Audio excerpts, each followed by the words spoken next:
All right, good morning. PTNI's Daily Show, live here on Facebook, live here on Instagram. Got it all synced up. Think I got it figured out with multiple cameras finally, so I'm not looking across the room at two different cameras. They're pretty much lined up, so we should be good to go. Happy Friday. My name is Alan. If you don't know me, I am COO of ICE and one of the faculty for our Fitness Athlete Division. Today is finally Fitness Athlete Friday, the greatest day of the week, my favorite day. If you're up here in the Midwest, you are surviving Snowpocalypse 2019. It's super hot today. It's gotten up to -3. Feels balmy by comparison. It doesn't hurt physically to be outside. So hopefully you're doing well back in the clinic. Maybe if your clinic shut down or you couldn't get out of your own driveway, that sort of thing. So today is Fitness Athlete Friday. Before we dive into today's topic, check us out on Instagram. We've been doing a series all week long on REMOMs, rehabilitation every minute on a minute, an exercise dosing protocol to get people's heart rate up a little bit, get them some more intensity with traditional clinic exercises. Zach, myself, and Mitch have all been sharing our favorite REMOMs for different conditions. Doing one each day, going to drop another one here right after PT on Ice ends about patellar tendinopathy. So check out the Ice Physio page, check out my personal page at Alan Fredendahl, check out at dr.mitch.dpt, or check out Zach's Instagram at the Barbell Physio. Senior Rehab Project, Dustin has been getting in on it as well with some REMOMs for older adults. So it's kind of cool to see it catching on across Instagram this week. We're going to throw all that together in a little ebook and make it available after this weekend as well if you haven't been able to keep up with it in real time. So check that out. Let's get into today's topic. Today's topic is about the weekend warrior, and it's based on a paper that we will talk about in a little bit. So that weekend warrior, that person that just can't find the time during the week for exercise, but goes out on the weekend and just drops the hammer sometimes on a lot of physical activity. Maybe somebody that does nothing all week and then hits up a sprint try on Saturday or a 5K or one of those obstacle course runs, that sort of stuff. Maybe somebody that doesn't work out all week and then Sunday morning, 3-hour bodybuilding sesh, hits every body part, hundreds of reps each body part. Oftentimes those people wreck themselves, and maybe they would actually work out during the week, but they are just totally destroyed after those long sessions. So we're going to talk about the implications of that on kind of overall mortality, kind of more from a pop health angle, and then we're going to dig a little bit deeper into the paper itself. So the paper is Physical Activity Patterns of Mortality, the Weekend Warrior and Activity Bouts. It's from the January 2019 issue of Medicine and Science in Sports and Exercise, which is a journal from American College of Sports Medicine, the ACSM. So a pretty fair methodology here. Nice sample size, N of 3,438. All the folks in this study happen to be older, so they're all 40 and older, and they looked at each person over about 7 years. Every time they exercised, they wore an accelerometer from the study, and they compared and contrasted those who exercised frequently and those who exercised only 1 to 2 days per week, and they classified those folks who only exercise 1 to 2 days per week as weekend warriors. So that's the definition from this study. And what they concluded is that at moderate intensity, and we'll dig deeper in a second here about how that was not defined, which is a very important thing to define. At moderate intensity, bouts lasting at least 10 minutes was kind of the cutoff for physical activity. So it does screen out stuff like brisk walking. There's a lot of stuff out there that if you brisk walk, whatever that means, a couple minutes a day, you don't really need to exercise. If you have stairs up into your office building and you take them once a day, then that's enough, right? And we know that's kind of not true. So there is an issue here with what is moderate intensity, right? We know intensity is relative to each individual. Moderate for somebody might be, a 20-minute CrossFit Metcon, and for somebody else it might be walking to the mailbox. So we'll dig deeper into why it's really important that we dig really deep into intensity. But it did kind of screen out that easier stuff that we sometimes count as physical activity that we should.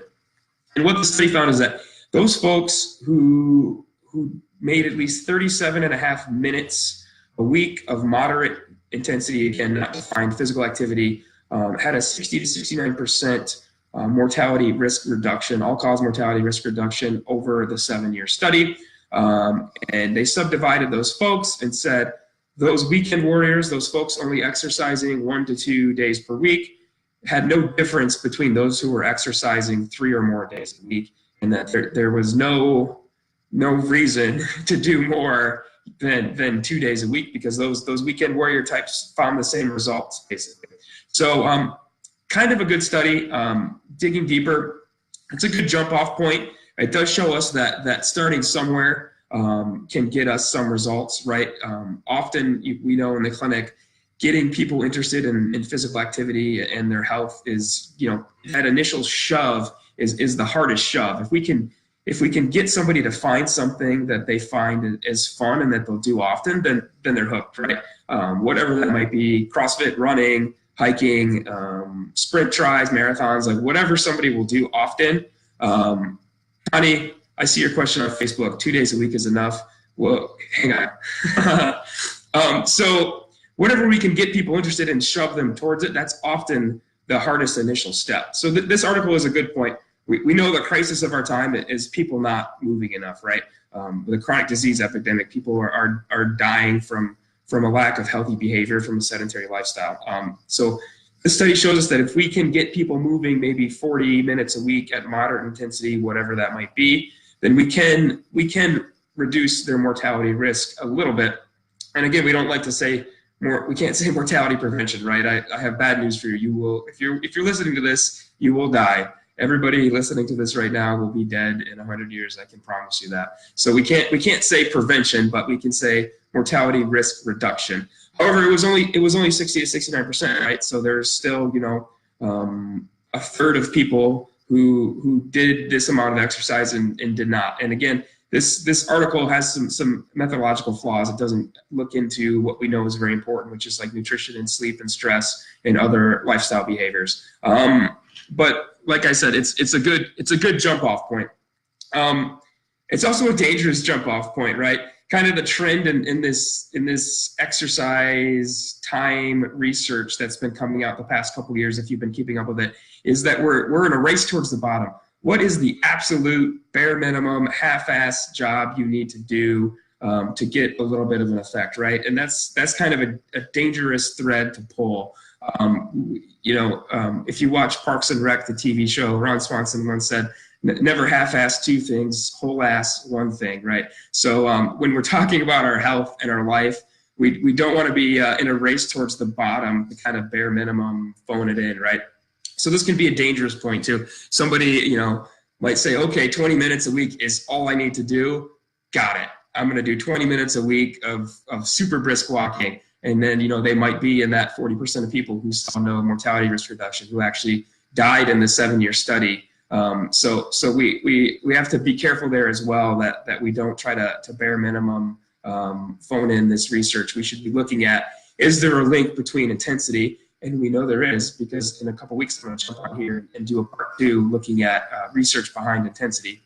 We know, even though this study saw no benefit to frequency, we know that intensity plays a very, very, very, very big part. So the more intense exercise you can get, the better. And there seems to be no ceiling on that. And I'll jump on here in 3 weeks' time and talk about that research and kind of bring this thing full circle. So with these folks, we need to be saying, hey, what is keeping you from moving during the rest of the week? What can I do to get you not only moving, but moving more often? There's so many more benefits to daily movement than just all-cause cardiovascular mortality risk reduction, right? We know that we need to move and load our tendons and joints and bones. And if you've worked with these folks in the clinic, you know that they're kind of a musculoskeletal train wreck sometimes, right? That high-powered exec that flies all over the world during the week and just doesn't have time to exercise, and then runs a marathon every Saturday, right? And is just totally messed up, dealing with all sorts of weird tendinopathies and overuse injuries, kind of flipping and flopping between dramatic underuse 6 days of the week into incredibly unbelievable repetitive overuse 1 day a week, right? And that variance is where they overstretch their tissues and often run into trouble, and often end up in our clinic, right? So with some sort of tendinopathy from overuse, which seems paradoxical because they only exercise 1 day a week, but when they do, they do so much volume that they actually sometimes end up injured. Sorry, reading some comments on Facebook and Instagram. Okay. So we need to educate these people that loading more often throughout the week, even 20 minutes, CrossFit, hint, it is very helpful not only for your just general health, but to keep those tendons, those muscles, those bones loaded, so that when you go on to do that high volume long event on the weekend, you don't run into trouble, you don't get injured. We have folks here at the gym who they don't come here to get better at CrossFit. Most people don't come to CrossFit to get better at CrossFit. They come to CrossFit to get into shape. That's the whole reason CrossFit exists. But CrossFit isn't their main thing, right? They come here 2 or 3 times a week, and it's just their cross training during the week because they know they need to keep their joints loaded, their tendons loaded to stay healthy, because they do go on over the weekend to do these long duration aerobic events, marathons, sprint tries, rock climbing, hiking, that sort of thing. So we need to educate these people that, hey, you need to find something during the week. It doesn't have to be in a gym, but something at home, some sort of short, high intensity program where we can stay loaded throughout the week, keep these tendons and muscles and bones and ligaments moving and loaded, so that when you go on to do those long events during the weekend, that you're not completely wrecked, right? I used to have a roommate in undergrad who would do these crazy 100, 150, 200 mile cycle rides on Saturday, would do nothing during the week. He would try to merge with the couch during the week. That was his main goal. And then Saturdays, he would just crush himself on the bike. And then he'd be wrecked for days. All day Sunday, he would be so sore he wouldn't get off the couch. He'd skip class on Monday, lay on the couch. Tuesday, Wednesday, Thursday, start to feel a little bit better, go to class, but still not exercise. And then he would do it again, right? And that was his life for like years. So educating those people, like shorter, higher intensity bouts of exercise during the week, maybe not so much volume on the weekend, but again, training during the week might set you up to have success with those higher volume events on the weekend. So educating these folks that daily regular movement has multiple benefits. And then digging on the final point here, the study did a really good job of objectifying the timer, 37.5 minutes in days, 1 to 2 days per week, but not the intensity, right? As we talked about before, intensity is relative to the individual, right? For some deconditioned folks, standing up from a chair is a 1 rep max. For really in shape people, squatting 3 times their body weight is a maximal event, right? So there's a huge variance in intensity, and just calling something moderate doesn't really quantify it enough. We need to dig a lot deeper into intensity in these studies. We know that intensity is there's not many shortcuts in life, but intensity is one of them, right? If you want to get into really good shape, if you want to really improve your fitness, then the higher intensity you can handle, the more results you can get, right? So that's why high intensity interval training is so effective, because of the intensity. We can't do it for long periods of time, but for these folks who seem to be so busy that they can't find time for an hour a day for regular exercise, then maybe showing them how to do a 5, 10, 15, 20 minute high intensity session at home or in the hotel gym or something can be very, very beneficial. I like to show these people 2 apps. The first is called WOD Generator.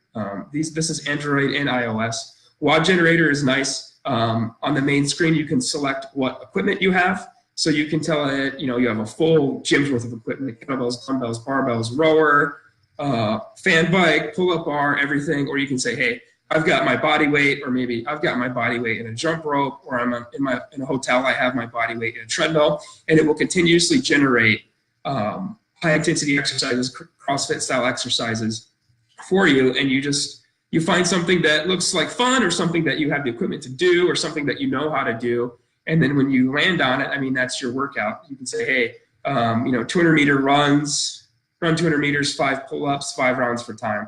I'm in a hotel gym, and that's all I've got. It's what I use when I travel sometimes. And then the second app is called SmartWOD, which is the timer. So if you have both, you pick the workout, you hit go, it switches over to the timer app, and it starts your timer, and then you can do your workout. So that's how these folks can get in those 5, 10, 15-minute high-intensity sessions throughout the week to better prepare them for that weekend warrior type volume that they're used to. So show them those apps, show them how to do high-intensity stuff, explain to them the importance of nutrition and sleep and recovery, just like we do with every individual, and help them become more consistent in their training, so that they are not, ending up as that person that's wrecked every Sunday morning when they wake up after that huge training event on Saturday. We'll talk again in 3 weeks, like I said, about intensity. We know that intensity is very, very important, and I'll share some research that shows that there's basically no ceiling on intensity as far as the results we can get from it. The study did not look at that, so we can't pull it from this data. But I imagine if we went back and had the raw data, we would see that those folks who went the hardest probably were on the upper end of that 60 to 69% range, and not on the lower end. That would be my guess.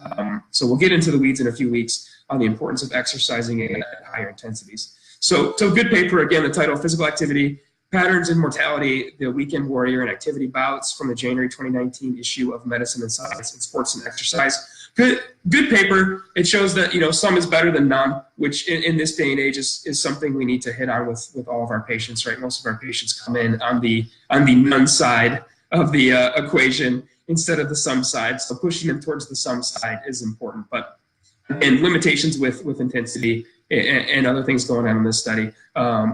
So encourage those folks to be a little bit more frequent in their training, and they will probably see better results, and they'll probably end up staying out of your clinic. So that's all I've got.